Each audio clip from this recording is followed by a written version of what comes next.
उत्तर भारत के एक छोटे से गांव में दशकों से वीरान पड़ी एक हवेली थी। लोग उसे अंधेरे वाली हवेली कहते थे। वहां से अक्सर अजीब आवाजें आती थी, कभी घुंघरू की छड़क, कभी किसी औरत की चीख और कभी बच्चे के रोने की ध्वनि। गांव के लोग मानते थे कि उस हवेली में किसी और दुनिया की आत्माएं रहती हैं। हवेली से सटे जंगल में कोई नहीं जाता था।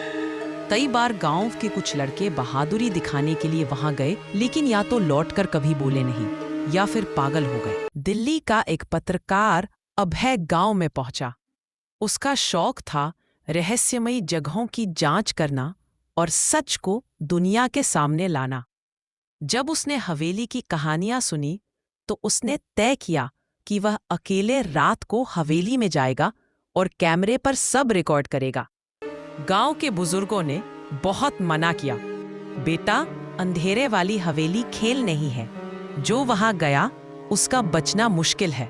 पर अभय हंस पड़ा, भूत प्रेत जैसी कोई चीज नहीं होती, मैं सब साबित कर दूंगा। रात के 12 बजे अभय टॉर्च, कैमरा और रिकॉर्डर लेकर हवेली पहुंचा।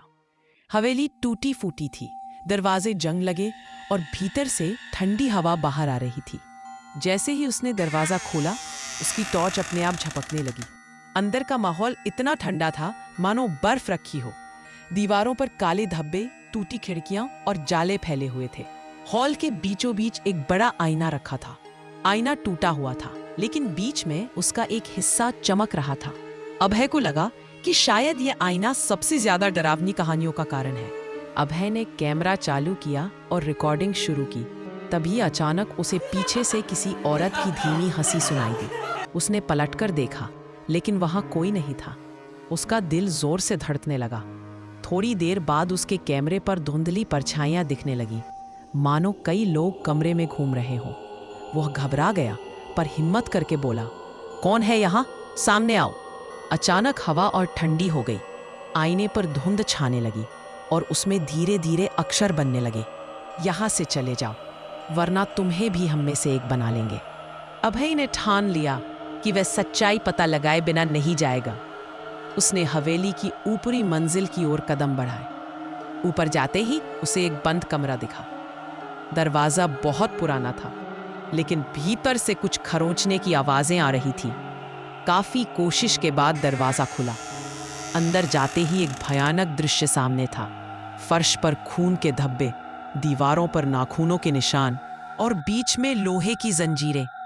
अचानक रिकॉर्डर अपने आप चालू हो गया और उसमें एक औरत की कराहती आवाज सुनाई दी, हमको मत बांधो, हम मरना नहीं चाहते। अभय के शरीर में सिहरन दौड़ गई।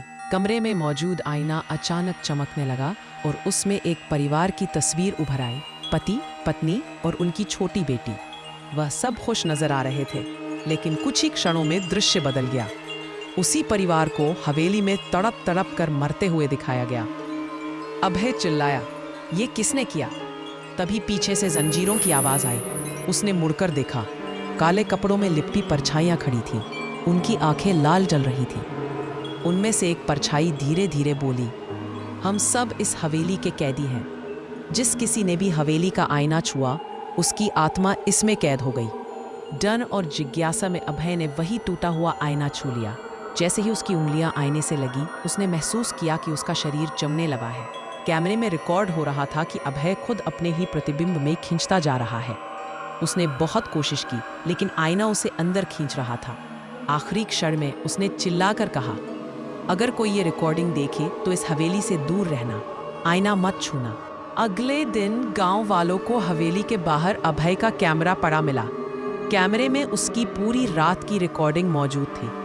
उसकी बातें, हवेली की परछाइयां और अंत में उसका आईने में कैद होना।